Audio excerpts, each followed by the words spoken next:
adoption. All in favor? Motion is carried. We have a delegation this evening, Jane Murphy and company from the St. Joseph's Hospital. So welcome, Jane and Chris. Podium there, and do the intros as appropriate. Thank you, Mayor and Council. I'm Chris Kelsey, and I'm the Chair of St. Joseph's Hospital Board. So really want to thank you for the opportunity to speak to you today and talk a little bit about our planning and future vision for St. Joseph's. So for over 103 years, St. Joseph's has volunteered its people and its lands to provide acute care and complex care to the residents of our community and for the benefit of our community. And it really has been a huge honor for us to be able to do that. And we also really appreciate the partnership that we've had with the town of Comox throughout all of that time. So it was difficult when not so many years ago we were told that we were no longer going to be delivering on our mission of acute care and that those services would move to the new Comox Valley Hospital. So we recovered, of course, and I have to tell you that we're 100% behind the move to the new Comox Valley Hospital, and I can assure you that our administration and staff are working many long hours and extra hours to ensure that that transition is seamless. But it's interesting how when one door closes, other doors do open. While we've always prided ourselves on our delivery of caring and compassionate residential care to our frail and elderly, the fact is that an acute care hospital takes up much of your focus, and for us that was a primary focus of what we did. Continue to do. And as we began to contemplate our future, we quickly came to realize that there was a pretty extraordinary opportunity to serve our seniors and special populations in new and exciting ways. So through the lens of our emergency department and our transitional care, we are really all too aware of the mounting pressures that our frail and elderly meet each day and how underserved they really are in our community. So we began looking at other facilities and models of care throughout the province, other provinces in the country, and also worldwide as well. And we are extremely excited to be embarking on plans that we hope will bring a whole new level of care to our community. Again, with you as our partner. We believe that this is an extremely exciting time for St. Joseph's, and I think it's an extremely exciting time for the town of Comox. And we look forward to working with you closely as we move this forward. I'm going to turn this over to our president and CEO, Jane Murphy, who's going to lead you through some of those plans, and we're absolutely looking forward to answering any questions that you have afterwards and any comments that you might have. So thank you very much.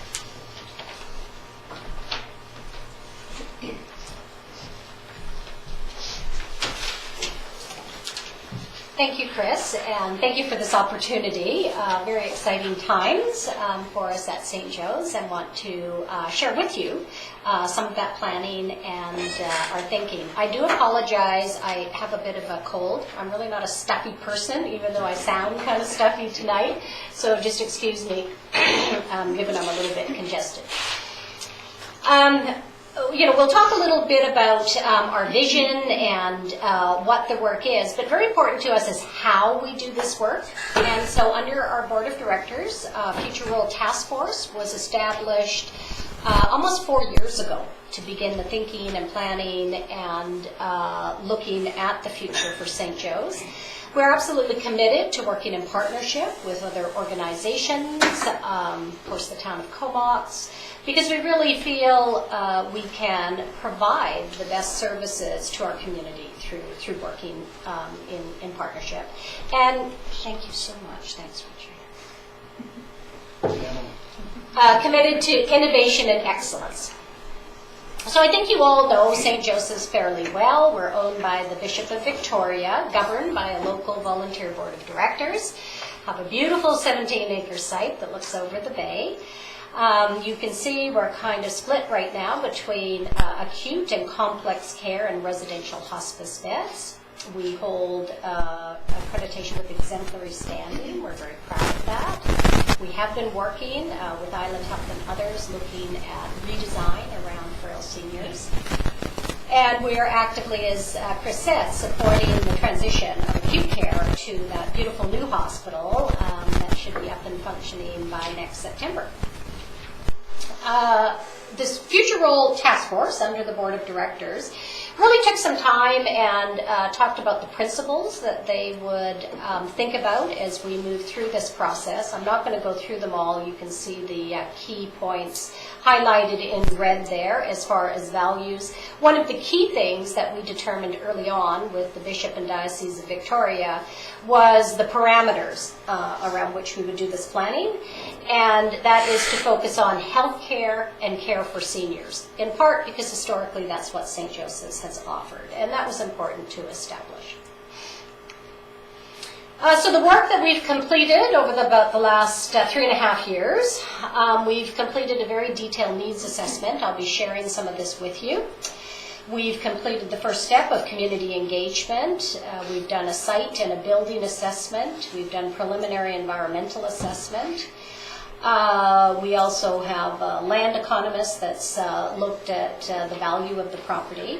We've spent a lot of time in looking at the very best and innovative approaches to seniors and hospice care, not only in the country, but in other parts of the world, such as Europe, to really learn, given a commitment to innovation and excellence.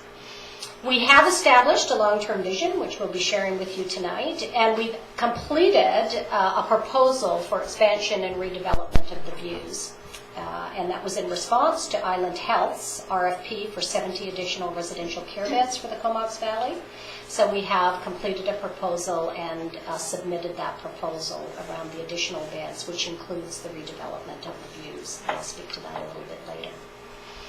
When we went out and talked to the community about 2 years ago, mostly through an electronic survey, but also various meetings out in the community, in a nutshell, what the results were was there was strong support for St. Joseph's to continue to play a role, and we explicitly asked that question. Overwhelming support for seniors' care. Services that will prevent congestion and support the new acute care hospital to function as it's designed for. To provide for vulnerable populations, people talked about adults with developmental disabilities, seniors with mental health or substance abuse issues. Some of those populations were suggested. And a lot of support for innovation. And we specifically asked about this because our board has directed us to think about innovative approaches. And I'm not going to go through all this, but I can tell you it surprised me because I thought people would say, yes, we need more, but we need more of the same. We need more hospital beds, we need more residential care beds, we need more hospice beds. We just need more of what we have. But the people that provided input to us, they saw all kinds of innovation that could be helpful and needed when we think about how to maintain seniors' independence in their own homes in the community and in how they're provided residential care when they need that level of service. So people really understand not only the need, but gave us some great ideas around innovation. And these were things that they came up with, and they had to actually go and free text in relative to the survey. So they had a lot of ideas, and clearly the group that we received input from, very open to innovation, and a sense that we need more innovation in how we provide care to seniors. From a very long and detailed community assessment, the key finding, and it won't be a surprise to this council, is really related to the demographics. And this is a very busy slide, but I can sum it up for you. And basically, the 75-plus age group in the Comox Valley will double over the next 20 years. And what that means in absolute numbers, in 20 years from now, there will be 6,000 additional people 75 plus than there are today. And when you think about that, it's a little sobering. That's like a small town of 75 plusers. And indeed, I'll be one of them, so I can relate. But there really clearly is a need, our growth in seniors is far ahead of British Columbia as a whole and most areas on the island. And I think that's something we're aware of, but very important to confirm. We've also spent a lot of time talking about the philosophy of care, because we can say this is how we're going to do it, this is what we're going to do. But it's really about what are we trying to achieve? What's the philosophy behind this that really should be driving our thinking and decisions? And so it really is building on our existing values of care with compassion. We've spent a lot of time visiting other facilities, and we really are working towards the Eden philosophy of care. So this is an approach to care, particularly of seniors in care, that really looks at the quality of life and the joyfulness of elders. To create a habitat that really nurtures the spirit as much as the physical needs of somebody. And that's so important, and I think we're aware of that it's really about bringing the elderly joy. And for some of our elders, it's small moments of joy, but that's what's so important. And Eden really talks about concerns, particularly those in residential care, around loneliness, helplessness, and boredom. And that, to some degree, I think society says, well, that's just kind of part of it. Well, it does not have to be. And there are organizations that are approaching this in a different way, that these environments are really joyful and vibrant, and people are engaging in ways that are meaningful to them. So it's lots of animals and plants, intergenerational opportunities. A facility we visited actually had a child's daycare embedded in the facility as an example of how people are moving through and implementing this philosophy. So there's a lot of exciting things we can do. Music and art therapy, which we actually offer now, but how we can build on that. One facility we went to had an artist in resident. So that was an artist from the community that came in, used the studio. Members of the community came in. Residents might participate in some ways, but really that vibrancy of an environment. So we're very excited. We've done a lot of training of our staff and are really using this philosophy to drive our plans and design. So we've started our master site planning. This is the property. We've had preliminary discussions with the planning department here at the town of Comox. We're working with a group called Field and Martin of the Lower Mainland, who have a lot of experience in developing campuses of care for seniors throughout British Columbia, and we've gone and looked at some of their sites. If anyone's familiar with Elam Village in Surrey, they really were the developers or the planners around that. We were very impressed with that campus of care.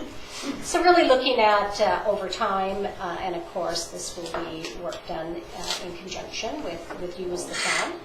So our long-term vision is an aging-in-place campus of care with a range of housing and care options from seniors, moving from market and independent living to supportive housing to the residential and residential hospice that we currently offer.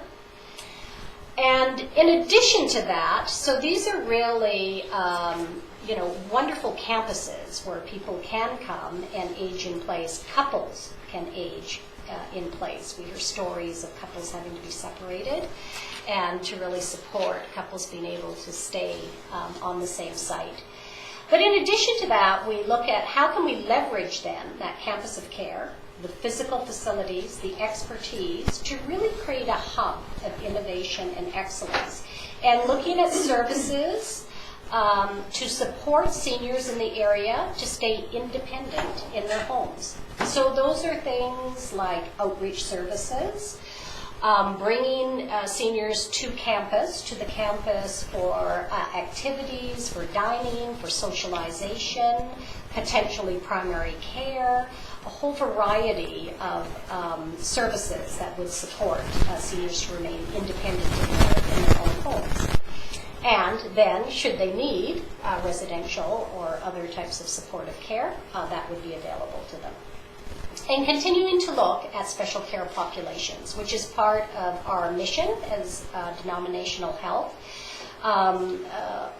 Groups that perhaps have not been well served, if there's a role that we could play in fulfilling that we see that as part of our mission. So we're looking at phases. The first, we're exploring how the vacated acute care space can be used, and we're having some early discussions in regards to that. The next phase would be replacement of the views, our current residential care, which includes the hospice at the Views. And that is where we have completed a proposal and submitted that. And then to look around the demolition of acute care following the redevelopment of the Views. And the demolition is very important to us in that, of course, the acute care building sits right in the middle of the property. And so at the appropriate time, the demolition of that, because part of what we need to look at is monetizing land to support this vision over time. And then the longer term, looking at these various aspects of housing and other types of services. So this is an artist's or architectural rendering that's pulled from our proposal of what a replacement of the Views and the additional 70 beds would look like. Lots of balcony space to give access to the outside for residents, as well as in the back there are gardens and access to the outdoors that are secure. So in our proposal, lots of important features that build on the philosophy of care. Single rooms, couples rooms, I'm not going to go through them all, you can look at those. Lots of access to the outdoors. Wandering loops, very important for people with dementia. Many people, it is comforting to be able to move and not just run into the end of a hall. That there's actually loops in each of the households so people can continually move without being frustrated by bumping into walls. The households, we have households of 16 residents, and each of those is fairly self-contained. So it really creates a quieter environment than a very large dining and activity area. And they would all have access, each of those households, to two beautiful patios and decks for outside access. Looking at creating a common room on the ground floor, of course, for residents, but also community events, because part of the philosophy is to bring community into us. Our goal is not to become a gated retirement community.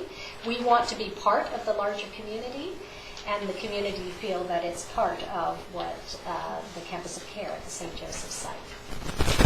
So our reality, we really need to think about the environment in which we work. We know operating and capital funding is constrained. Our plans must be financially feasible and viable over the long term. And we need to demonstrate how we add value to the system and how we integrate with the system. So in conclusion, thank you for this opportunity. We're very excited as an organization about our future role and new role with our vision of an aging in place campus of care, hub of excellence and innovation around seniors care, utilizing the beautiful property, and most importantly, meeting a real need of our community. Committed to working in partnership as we move forward. And our first step is around the redevelopment of the Views, of which we have completed a proposal. And we're very excited about moving forward and, of course, look forward to working in partnership with the town of Comox. Thank you for your presentation and Chris's remarks as well. Council may have some questions, so Councillor Swift. Thanks, Jane. It looks wonderful. My question is revolving around the funding model. How do you see that rolling out? And also, I know these 70 beds are going to be awarded, and is your proposal dependent on getting those beds or not? Maybe I'll start with the last question first. So the proposal that was submitted was in regards to the 70 beds. If we were not the successful candidates, our next step would be to have discussions with Island Health directly. It's referred to as direct negotiations, which would be around the replacement of the views, not additional beds, because additional beds needs to be a competitive process. So then we would have direct negotiations with Island Health around the replacement of the views. Relative to funding, this model really is about a variety of funding sources. Some of this would be government funded, such as hospice and residential care currently is. Others, such as independent living, market housing, have of course a very different revenue generating model, would not be dependent on government funding. Affordable housing, there's different partners we might work with to develop that, such as BC Housing. So it would really be a variety of approaches and revenue streams. Thank you. Councillor Greenberg. I just have a question about the current hospice, because it's attached to the views, and I know some of the money that was done for the service points around the valley. And I'm just wondering, when you demolish the views, what's going to happen with that? Because those are pretty new spaces. Yes. And we're very grateful for the support in being able to develop Hospice at the Views, which is a 4-bed hospice unit. So the plan would be to redevelop the hospice unit in the new building. And that is in the proposal that's been submitted. When we developed the Hospice at the Views, it was with the view of knowing that the Views was going to need to be replaced. So we did that in a very responsible way of taking existing space and reusing it, if you will. As well, the hospice we're well into our 2nd year of operation, and really the plans of, when a new building would be ready and able to operate would really be a few years out. So, we think 5 years of the hospice has been developed now is good value.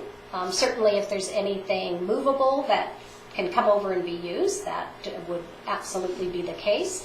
And with the new build, there are things that can be developed in the hospice that ideally we would have liked to have done 2 years ago or a year and a half ago when we opened, but given space constraints and financial constraints, we weren't able to do that. So we will really be able to have some lovely design features, enhanced design features for the hospice. Councillor Hunt. Yeah, thank you. Yeah, that's very nice. You did touch on a question that I had written down here regarding the grounds and the interaction with the community. So would you see walking path through there that, it's a beautiful piece of property, great view, interacting from one side of the lot to the other where people can kind of cross that? Do you see viewing platforms? We haven't got that far, Right. but the philosophy of not being a gated community, that we really want to think about how to bring community in, is very much part of this philosophy. So those ideas would be of interest to us. In the long term, in the center of the property would be developed what the planners are calling a commons, which might be developing potentially some retail, coffee shops, those kind of things, again to attract community in, and it would also serve the people that live on that site. So probably a variety of things like that. Councillor McKinnon. Yes, first of all, I wanted to say thank you very much, Jane. As you might imagine, this community, many people want to know what's happening, and really appreciate that you took the time to speak to our council, because I'm sure many of us get asked that question on a regular basis. I'm also wondering about, and I know there's uncertainties with funding and with so many other things at this point, but whether there would be a public announcement about what's happening. That would be appreciated by the community at some point. Secondly, just my thoughts on that you put front and center. I want to commend you about the poor and the vulnerable in your target there. Healthcare funding is so complex at the best of times, but it's nice that that's front and center there, and that the poor and vulnerable will not be forgotten. I'm sure in one sense it might be tempting to look at a facility that caters just to those that can afford it and on a pay basis there. So kudos to the Bishop and your Board of Governors and whatever for putting that front and center in your document. Councilor Margaret. Yes, thank you. Thank you for that presentation, Jane. It was excellent. Really enjoyed it. I think particularly having listened to it now, if I had to summarize it in very few words, I like the choice of words instead of decline using vibrancy. That kind of hit home. That was great. Thank you for that. Now, one question though, when the campus of care is completed, will this service be limited to only residents of the Comox Valley, or will you reach out to communities far and beyond? Well, I think, there are different types of services and that will be offered on the site. So residential care falls under home and community care guidelines as far as who has access to those. They actually determine who will in the beds, so that is determined through a provincial process. Now, when you get into independent living and some market housing, of course, that's really about, who might be interested. Now, I can tell you our primary focus is on meeting the needs of the community. And, we think the kinds of things we're thinking about, there's going to be enough interest in the community. It's not something we're looking to go out and market widely outside the community. Okay. Thank you, Jane. I just had, I'm sure you probably considered this, but I know under the views there was that empty space that at one time was being considered for a build-out. Was there any thought given to, I know the views rooms aren't meeting code now, but was there any thought given to adding on to that space and going up? I mean, it's a beautiful location there, right on the water, so. Yes, we actually had architects, that was part of the building assessment, about both looking at acute care, could it be redeveloped, and could the views be redeveloped to meet our needs. And their advice is, relative to the views, is that's very difficult to do. One, it wasn't designed to go up any higher. And while you could, underneath, complete that, I think it only gives you about 30 more beds, and part of our goal is to move to single rooms. So we would actually be losing beds to be able to create single rooms throughout the views. Furthermore, one of the biggest issues that we have to address is the views is supported by the acute care building from both the utilities, the boilers, etc., and the acute care building and supply the views. And the kitchen is in the acute care facility and supplies the views. Works well, the model we have now, but going forward, it's not a good, efficient design. And our new proposal is to create a self-sufficient, separate residential care facility. To allow for the acute care to be demolished. So we had the architects and planners take a careful look at that, but we couldn't achieve the numbers of beds that are required with the design features we would want.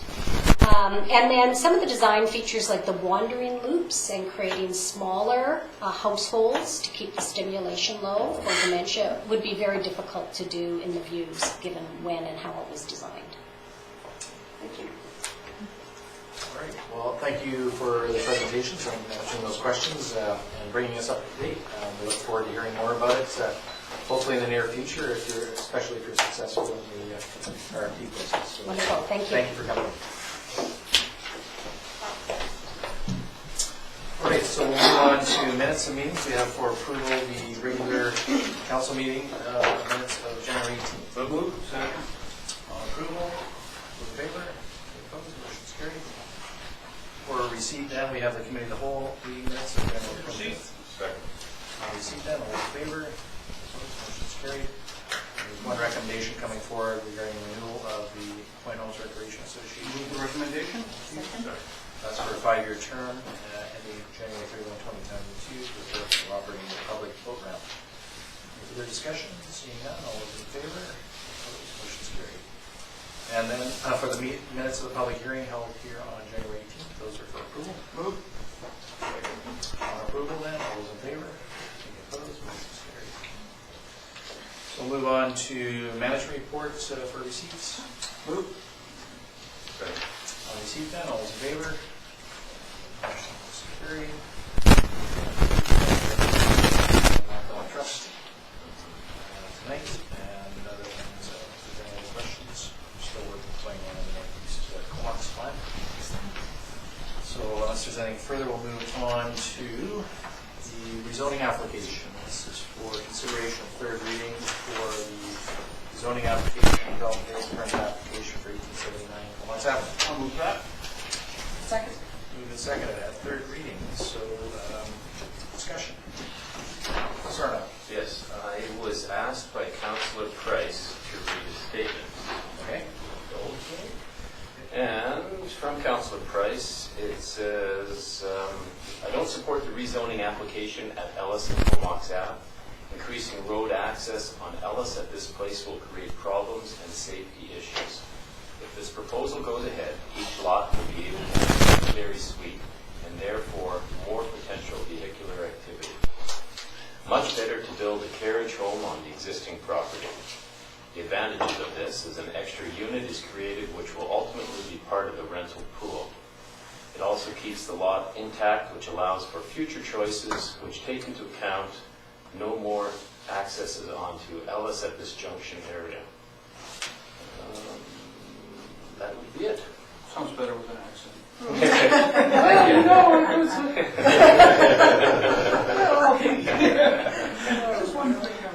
right. Councillor Price is at, I think, ABICC function, so she wasn't able to attend. So, but thank you for that. And yeah, and you have Yeah, so in my own voice now, I do have some concerns with this. I do see that as an increasingly busier road, even though, you know, the reports are saying that it's somewhat static in the amount of traffic it gets.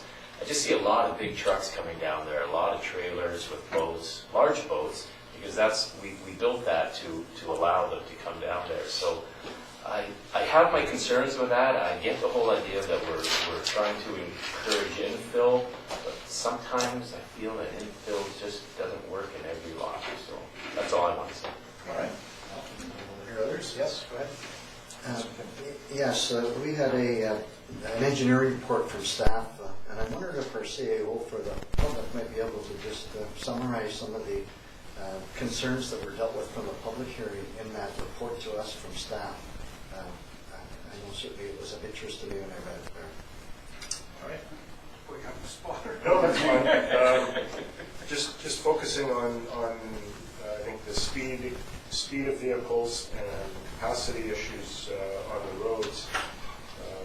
The engineer Shelley Ashfield points out in her report that based on the traffic data that we have, both Comox Avenue and Ellis are working under their current capacity, so that they're not in any condition of failure would be one of the words that may be applied.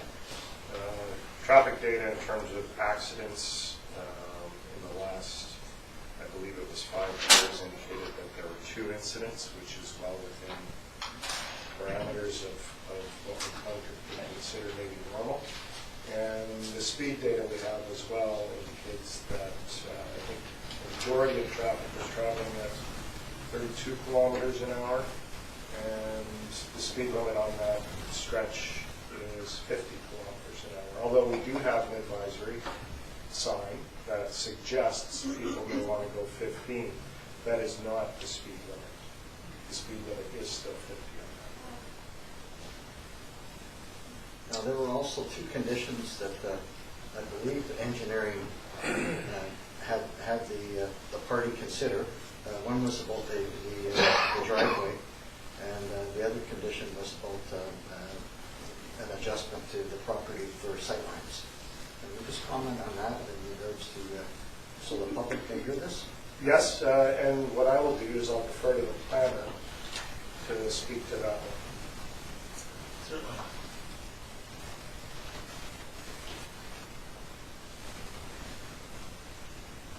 So the Schedule 1 outstanding conditions are amended to require the removal of the existing vehicle access to Comox Avenue. So the existing lot has presently, in terms of exit points, 3 different points onto the roads. 1 onto Comox Avenue, and then 2 onto Ellis. So the one on Comox Avenue and the northern one off of Ellis would be required to be removed.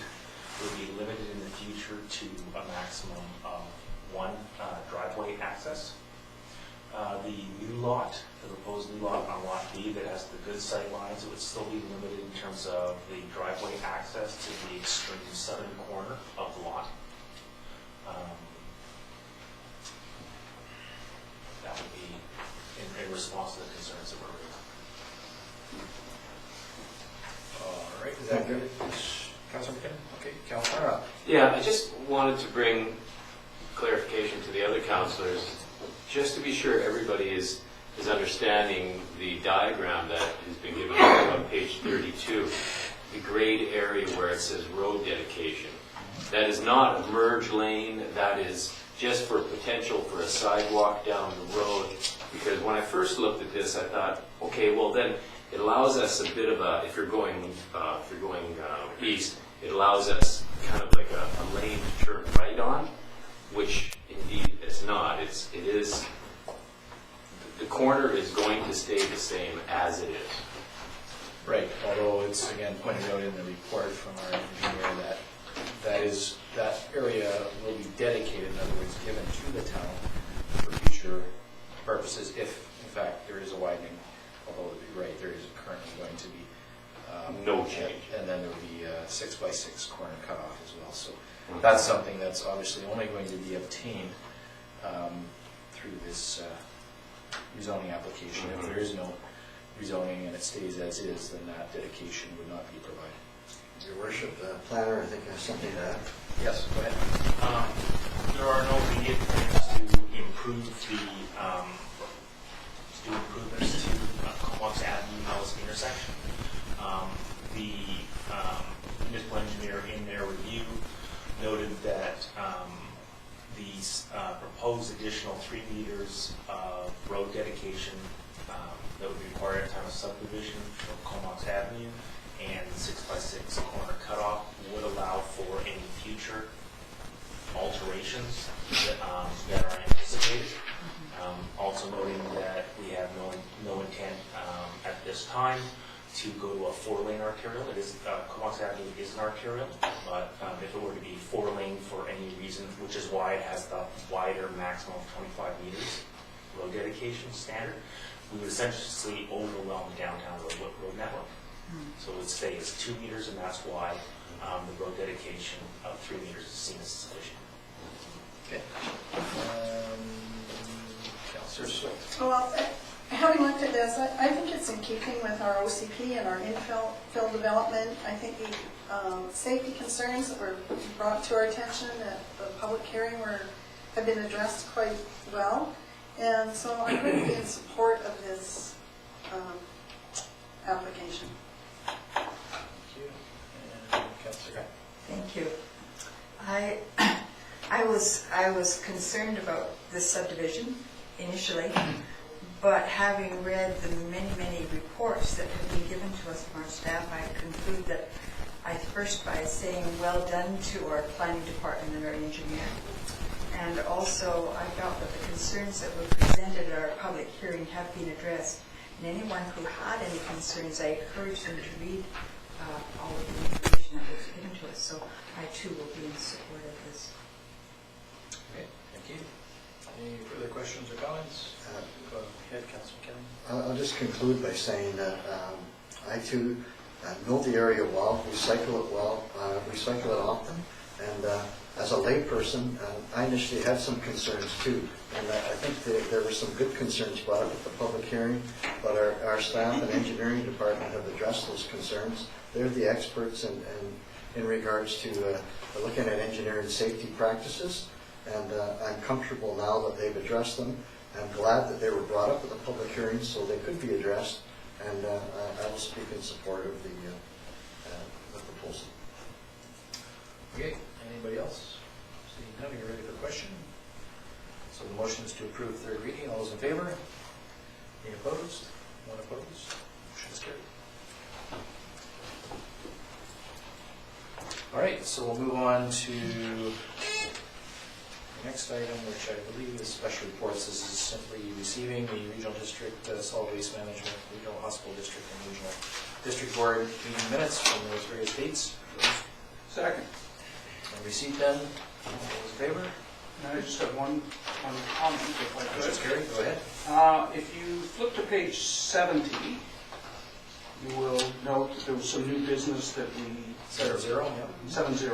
So, and this is regarding our boil water issues, and so the plan that we came up with at the regional board. So I brought this up because we got a boil water notice again a couple of weeks ago, and the cause of that boil water, as I understand it, was that another piece of clay had fallen in off of Perseverance Creek and caused that issue to happen.